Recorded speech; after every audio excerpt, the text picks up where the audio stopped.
Today is January the 7th, 2013. My name is Hersh Libo, and together with our ace cinematographer, Ossie Schoenfeld, we're at the Atria in Stamford, Connecticut to interview Irving Lebow at the bequest of the Jewish Historical Society of Fairfield County. Good afternoon, Mr. Lebow. Good. Good afternoon, Irving. Good afternoon. As you know, we're here to find out about your life in Stamford particularly. Can you tell me about where you were born and where your parents came from and so forth? I was born in Brooklyn, New York. My family moved to Stamford when I was about 5, 6 years old. I'm 91 years old right now. I've lived in Stamford for a long, long time. When we moved to Stamford, the population of Stamford was about 30,000 at the time. The population today is 130,000, if not the little town that it used to be. I grew up in Stamford. Through the educational system, I graduated Stamford High School in 1938. It was the only high school in the town at the time. The Boyle Stadium had just been built and finished under the program of the WPA, and my class was the first class to be graduated in the Boyle Stadium. We had a class of about little over 500 students at the time in our senior class. My class was re-graduated 50 years later in that same Boyle Stadium. We received diplomas for a second time. And Stamford's been a good town for me. I've been in business in Stamford and New Canaan.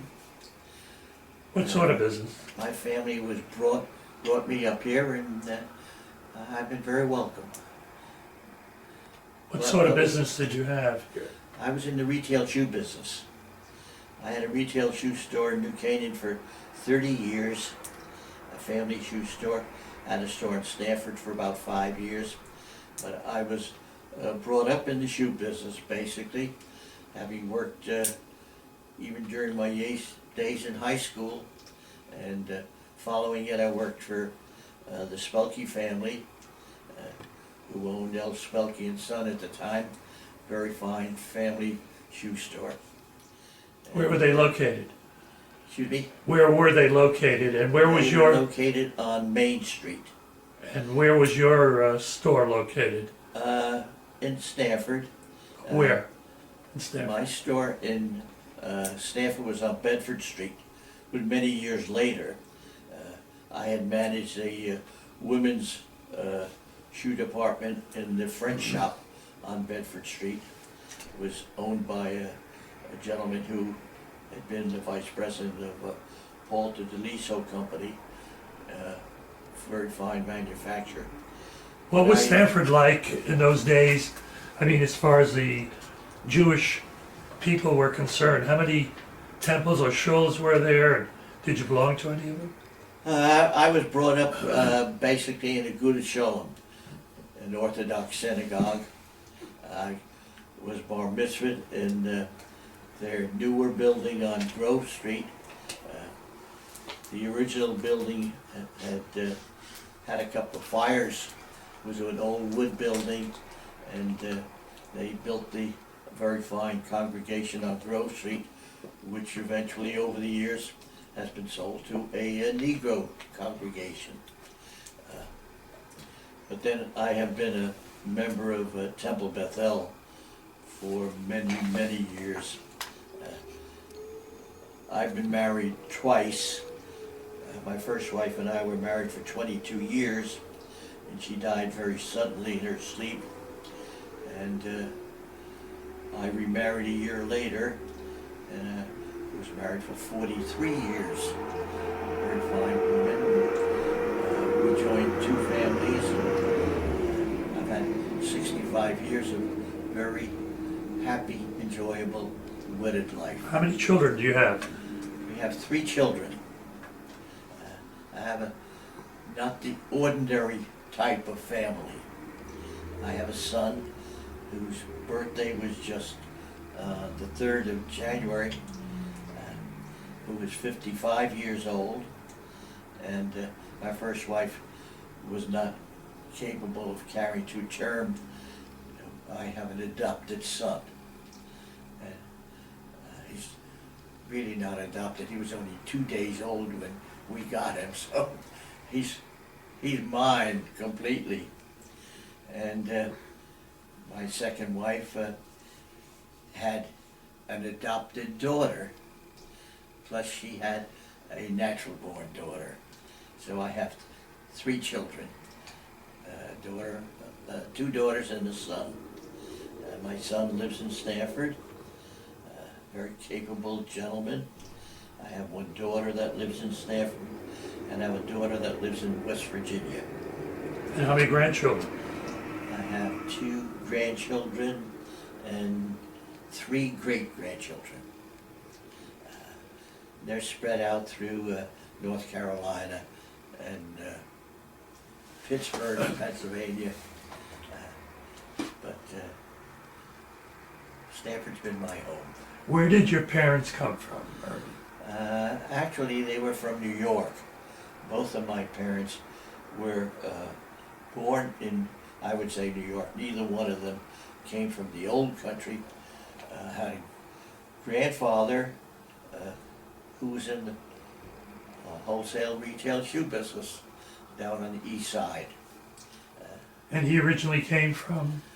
I would say he probably came from Russia or Lithuania. Or Did you know your grandparents? Shortly, very rarely. My grandfather, he was a shamus of a shul, one of the first probably Orthodox shuls on the east side of New York. Do you mean Lower East Side or East Side? Excuse me? Lower East Side or just the East Side? The Lower East Side, and the Grand Street area, and that area, Broome Street. That's the original Jewish section of Well, New York. What was your home life like when you were a child, do you remember? Well, I was involved in sports. Besides school activities, I played high school soccer team, managed a team. In fact, I have a yearbook that has a picture. Stanford, I saw the first Jewish community center built in Stanford. It is now the location of a Chabad Lubavitcher school. But that was the original Jewish community center. And I worked at the center in the athletic department for many years. I played basketball. I became a basketball official, a softball umpire. I played both sports in fairly good competition. And you went into the service, what year? I went into the service in 1942. My father had passed away, and my mother had remarried, and I was the youngest of 3 sons who had been taking care of her, and she didn't need my assistance, and I enlisted in the Air Force. I was a member of the 8th Air Force, served overseas in England. That was England. I was on a mobile repair crew, worked on B-24 bombers.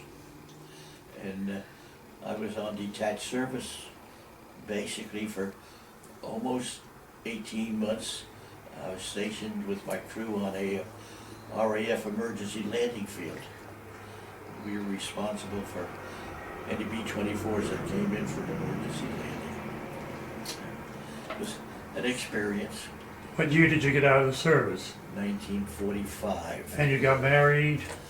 I was married 2 days after I came home from overseas, and the day I came home from overseas, it was VJ Day.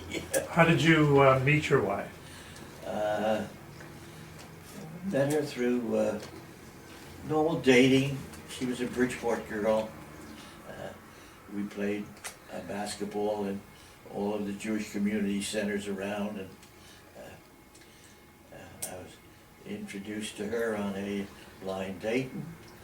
Blind date turned out to be not so blind. She came from the Miller family in Bridgeport, and very fine family. I've had close relationships all my life. You had brothers and sisters, you said. I had two brothers. One of them served as an instrument specialist for the Navy, but not as a Navy man. He was a civilian, and he was my next oldest brother. He was about 6.5 years older than me. I had a brother who was 10 years older than me. Are they alive or are they predeceased? Excuse me? Have they passed away? Oh, they passed away, yes. They You're the passed away baby. a long time ago. No, I was not a baby when they passed away. No, I'm saying you are the baby. I am the baby, yes. Well, tell me about what you were involved in Stanford all these years. I have been involved in almost I've been president of almost every organization I've been involved in, including the Independent Stanford Lodge. I could go through a list of, I've been president of the North Stanford Exchange Club. I've been president of New Canaan Exchange Club. I served on I was president of the Connecticut Exchange Clubs. I served on the National Board of Directors of Exchange. I was president of Lock City Toastmasters organization. So many organizations. What is an exchange club? Exchange Club is a service organization, business and professional men at the original time, but it's business and professional women. All right, now, it's, I'll put it in the category of Lions, Kiwanis, and Rotary. The Exchange Club is strictly an American organization. Those that I mentioned are international organizations. And what is the function? Charity or? Community service, charitable programs, programs for young people, senior citizens, community operations. All the money that Exchange Club raises by its individual clubs within their communities is spent within their communities. And Exchange, at the time I was president of the Connecticut district, we had about 2,500 members. When I served on the national board, we were a very, very large organization, very honored by the government. I've been honored by the state of Connecticut. I have a plaque right there. I've been honored by the city of Stanford, by Mayor Pavia. I've got some plaques up on the wall there. I was president of the men's club at Temple Bethel. I've served on the board of directors.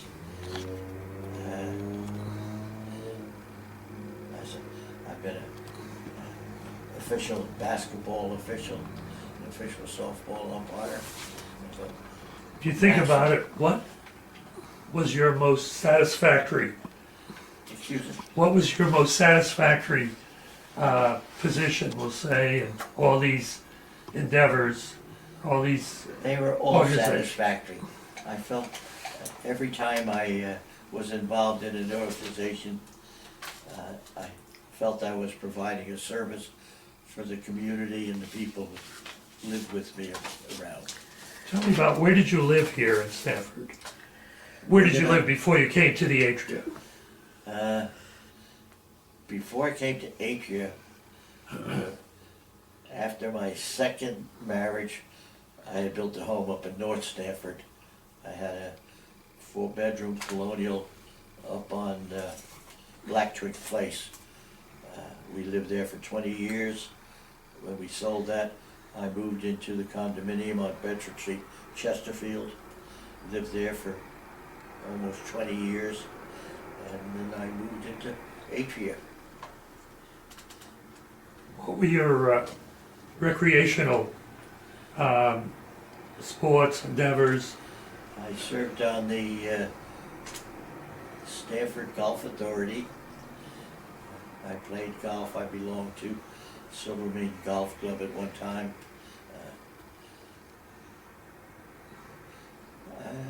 I played sports all my life. I've been involved in sports all my life.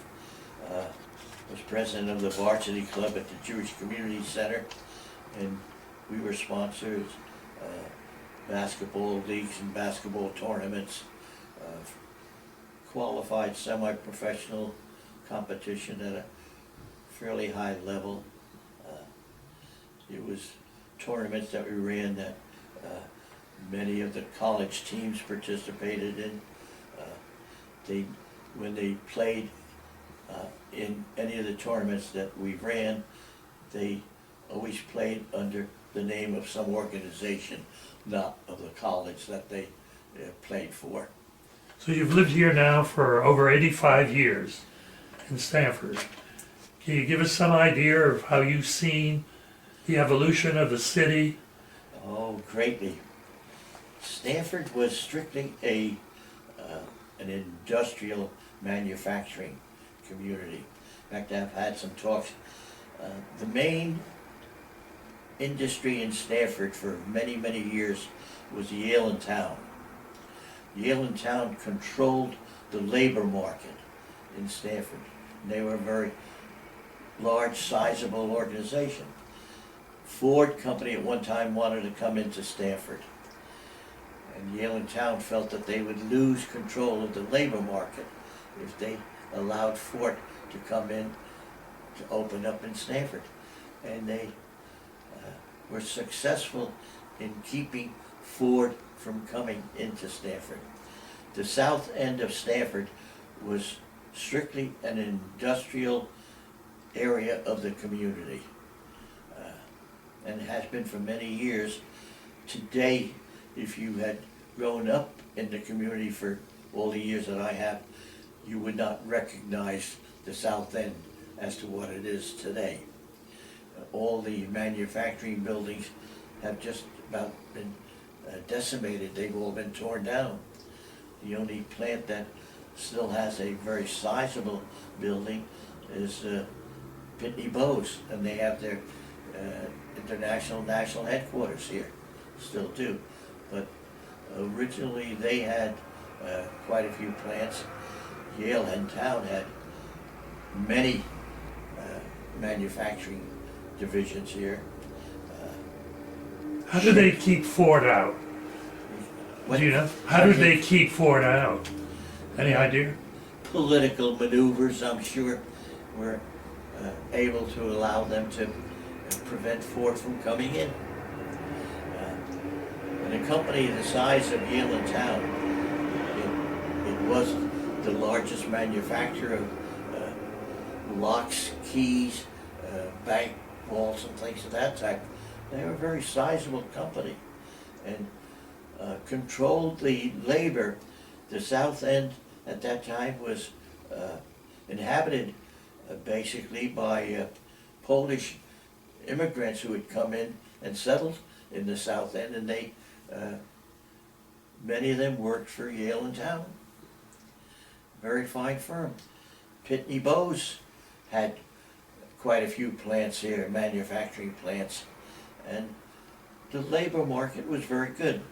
But then there was a change. The labor market changed in Stanford from a manufacturing community into a financial industry. Right now you've got two of the largest trading floors in the world located here in Stanford. UBS has the largest trading floor in the country, international trading floor.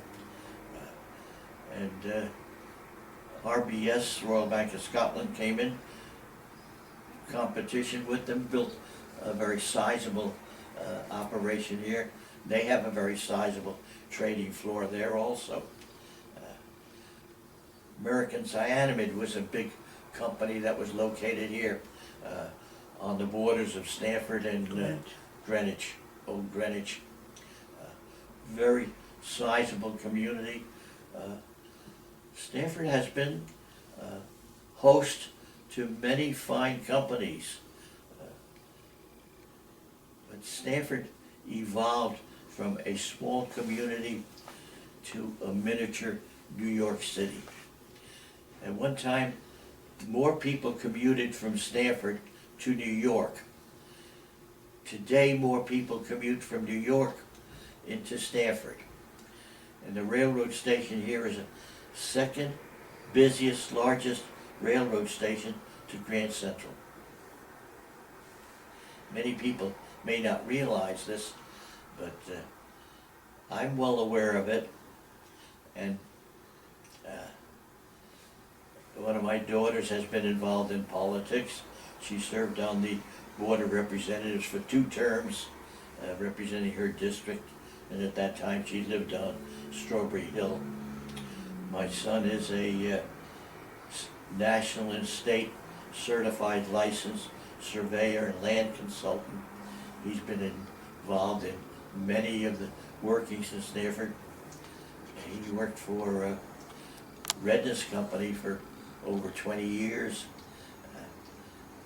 He left them, and he is with a surveying firm. His office is in Noroton. He's involved in much of the work in Darien, the surrounding areas around. He's done a lot of work in Stamford, a lot of work in Greenwich. He's a very capable individual. He serves on the State Board of Surveyors, and he's also president of the Fairfield County Board of Surveyors. So, Let's just go back in your history. Originally, why did your family move from Brooklyn to Stamford? my mother at the time, and I was a young fellow, a young kid. My mother had a ladies' shop, and my father was a salesman, so he could work almost any place. When they moved to Stamford, I recall him having some kind of a woman's dress shop at one time, but when they peeled the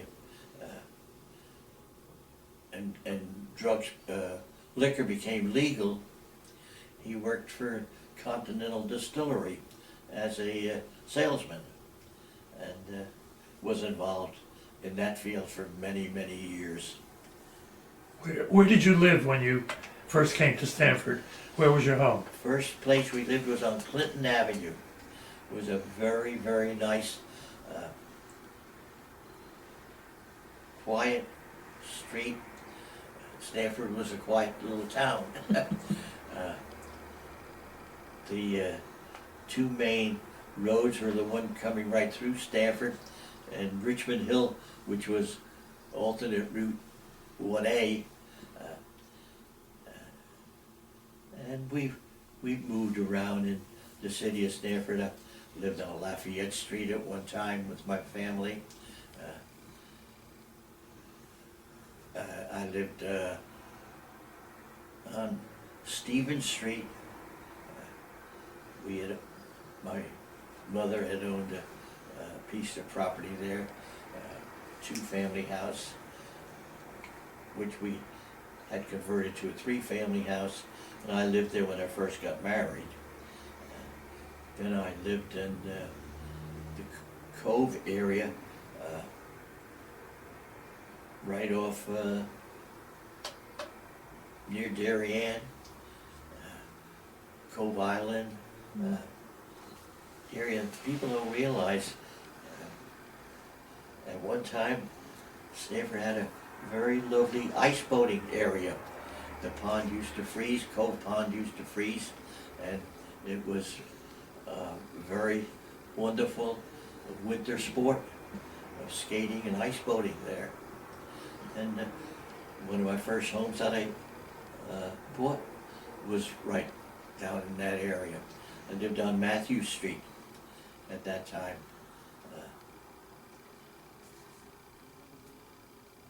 Grew up, spread out. Did you have a boat, you say? Excuse me, I say, did you have a boat? did I have a boat? No, the only boat I had was a small boat when we built the house up in North Stanford. We had a pond in the front of our house, and it froze over in the wintertime fine. Every kid used to come and skate on the pond. We had a little boat there that in the summertime, kids could go out and What were the Jewish holidays like when you were a kid? Do you remember? Jewish holidays. Basically, in my growing up, there were two congregations. There was a Agudath Shalom and Temple Bethel. Those were the two original congregations in Stanford. Temple Sinai came along a little later. Rabbi Silver was one of the leading rabbis of that institution. I recall many discussions between Rabbi Aaron Krantz and Rabbi Silver discussing intermarriages. That was always a bone of contention between the two of them. Rabbi Silver became known as marrying Sam and Joe. You're talking about interfaith. Huh? Interfaith marriages. Yes. Yeah. Joe Aaron Krantz was strictly the Orthodox traditional rabbi, and they argued and discussed their positions. My oldest daughter was an interfaith marriage, and Rabbi Silver performed that particular service. My son had a live-in lady friend for 17 years, and they got married, and that was an interfaith marriage. She was married by a cantor who performed the services. He had a very nice Jewish wedding, and they lived together for 4.5 years, and then they became divorced. How about your grandchildren? Were they brought up Jewish or? My grandchildren, I have 2 grandsons. They're fine. I don't have. They both come out of our oldest daughter's abode. And their lifestyle is entirely different than mine and ours. They've been brought up in outdoor country people. They're not, the kids are not that anymore, but they're able to manage and take care of themselves. I don't have that close contact with them because they're spread out in wide areas and they don't visit too much. You left Agudath Shalom, and you became a member of Temple Bethel. Temple Bethel. Why was that? Well, at the time, it was better for my marriage. It was easier for us to absorb ourselves into the Jewish pattern of life and a conservative rather than Orthodox background. Even though I was brought up Orthodox as a youngster, and they wanted me, when I was bar mitzvahed at Agudath Shalom, they thought I should go to another school. I was not interested. I was looking for other things, and Temple Bethel provided the right place for me. Did your parents keep their store open during Saturday and holidays when you were growing up? My store was open all the time. It's open all the Yeah. I mean, when you're in the retail business, that was almost a necessity. You're serving the public, so. How about anti-Semitism? Did you counter any or much? Or at all. You Growing mentioned up. anti-Semitism. New Canaan and Darien were the centers of books and stories. Gentleman's Agreement was written about Darien and New Canaan. Those are two communities that did not cater to Jewish people. But I mean, you personally, I never had any problem. In fact, I became president of the Chamber of Commerce in New Canaan. I was in business there for 30 years.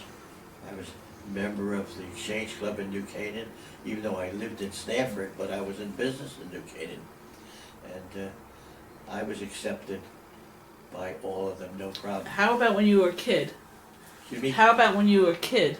When I was a kid, Mm-hmm. I never had any problem with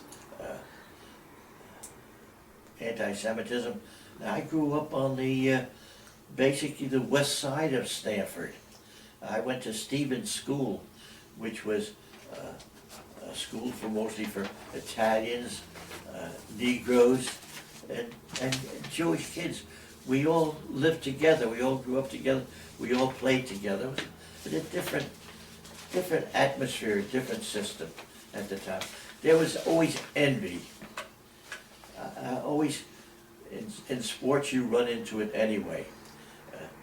The Negro Center, the Eurowood Community Center, they had a basketball team. They always envied the fact that the Jewish Community Center had the nice building and the nice basketball facilities and a nice atmosphere. And we got along well, great rivalry. The old YMCA had a different background. Always had competition from those areas, but that was part of living. And, Irving, is there anything you could think of that we haven't covered so far that you'd like to tell us about?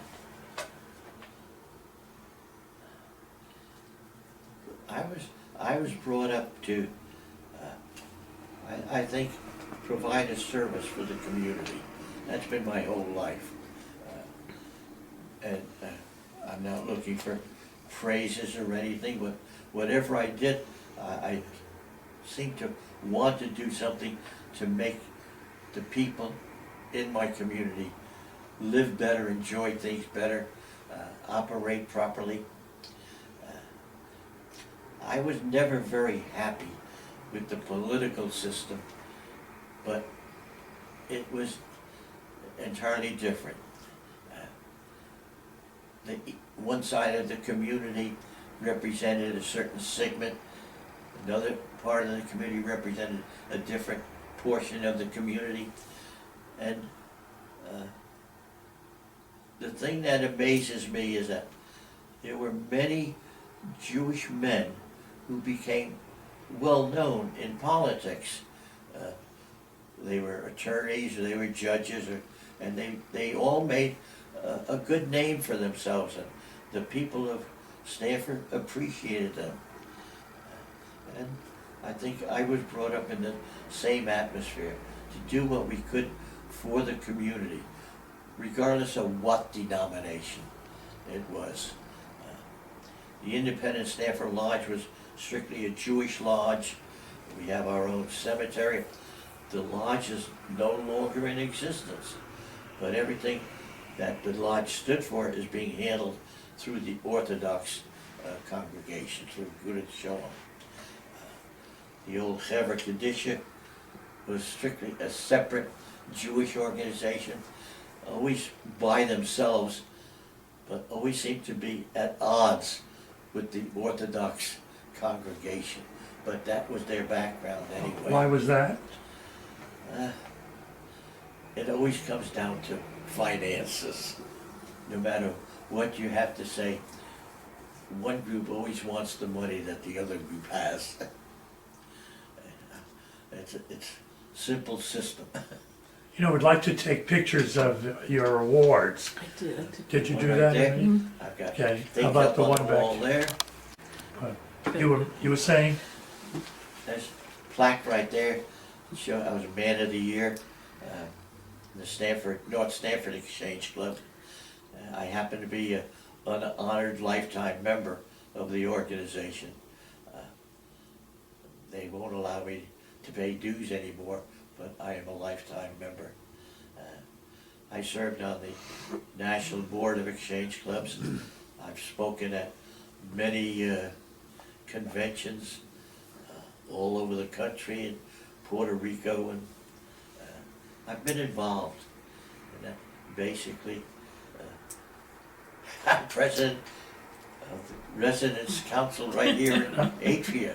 I've been president for 5 years, and I would like to get out of the position, but nobody wants it right now. Well, you still have all your marbles. I know, So, I know. Marbles. and you're very vocal. Those These pictures. right here were drawn by my daughter who lives in West Virginia, and they were done when she was a kid.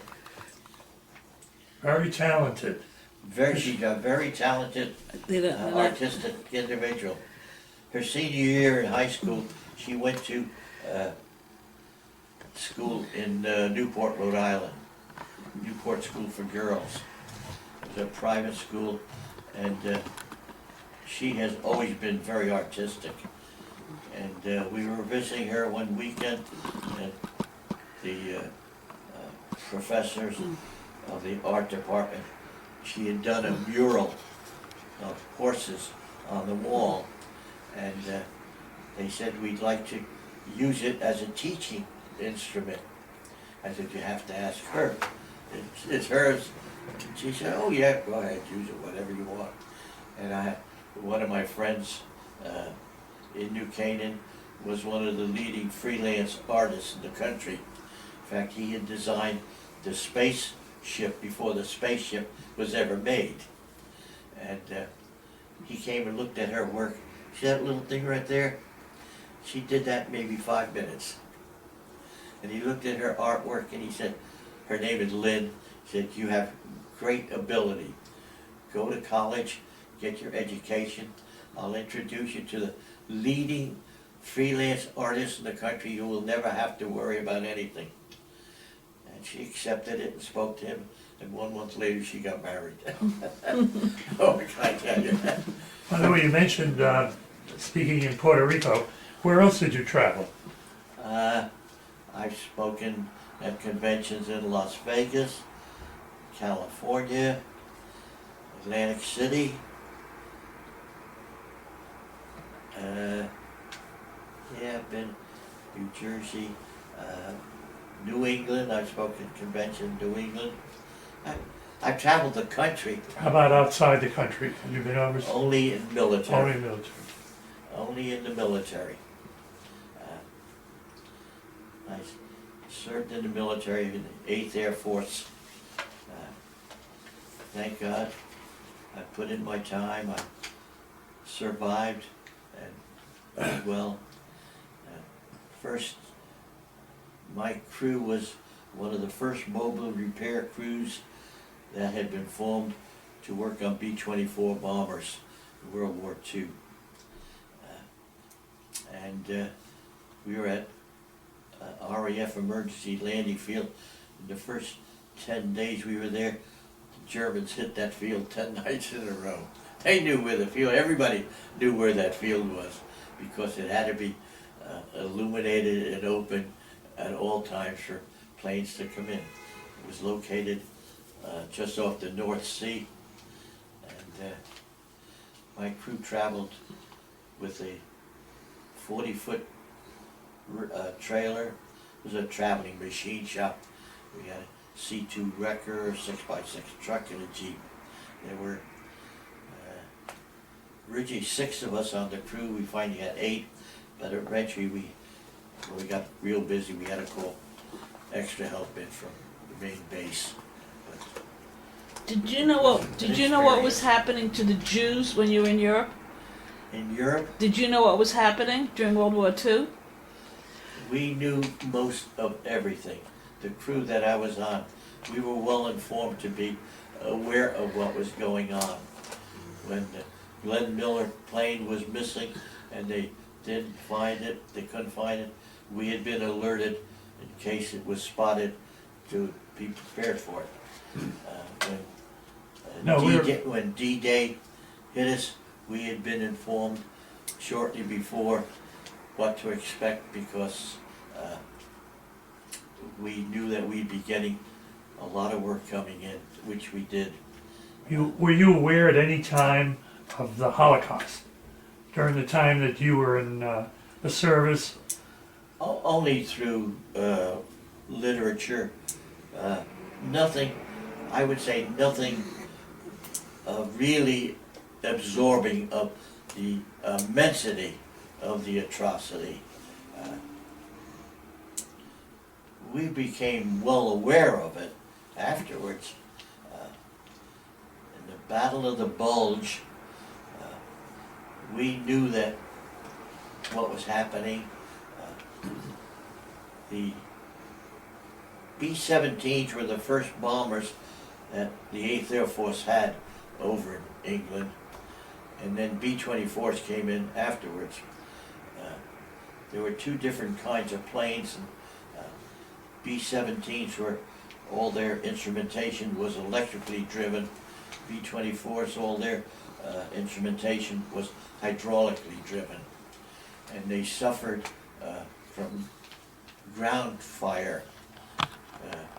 Hydraulic system, if ground fire damaged any hydraulic lines, it created a problem for a B-24 because bomb releases and landing gears were all controlled hydraulically. B-17s were an electrical system, never carried the load that the B-24s carried, and eventually B-24s became the leading bombing operation of the 8th Air Force. But B-17s had been there before and suffered them more damages because of it. But the system was, people don't realize, originally when we went over, anybody on a B-17 for the early years of a B-24 only flew 25 missions because they were being decimated pretty badly. And after 25 missions, the crews were not in such great shape. But as the war progressed and we became the leader and the aggressor, their amount of missions crept up to almost 50 that they would fly before they would be resent back to the States. Now, many of the troops were not aware of everything that was going on because they were not there for any great length of time until you hit the continent. When they hit the continent, then they became more aware of the atrocities that were being decimated.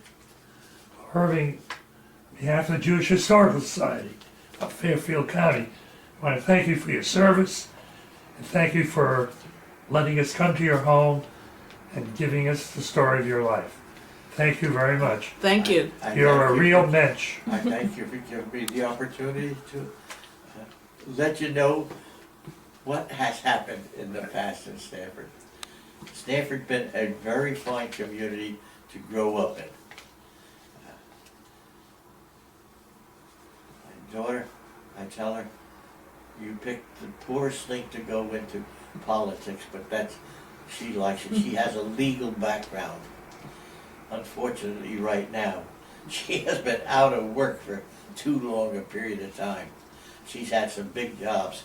When she came out of Boston University, she worked for the Olin Corporation. And one of the residents here was an in-house attorney, Bill Sutton, and she worked with him for about 5 years at Olin. She worked for a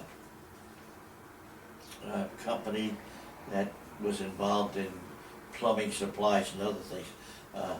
Very large firm, and she was legal administrator, office administrator. She had a good job with them, and she had a legal background. She graduated Boston in School of Communications. Secondary was legal. And she went to night school for a year and a half, but she was not that well at the time, and it was too much for her to go to law school at night to become a full attorney. She's done everything except become an attorney. And when she worked for a company, last job in Stanford, she was hired by a law firm in Boston. It had 300 attorneys, and they had stolen her from the company she was with.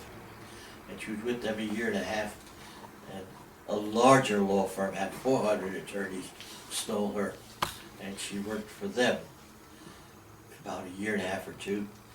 And then the economic situation fell apart, and she was one of the last ones hired, one of the first ones to go. She has not had that fine a job ever since. She had a job here in Stanford, in the South End. She was managing the resurgence, I would say, of the South End in Stanford. And she worked for the city. What's her name? Rachel Drucker. Never been married. That was her family name. My second wife. The kids never took my name.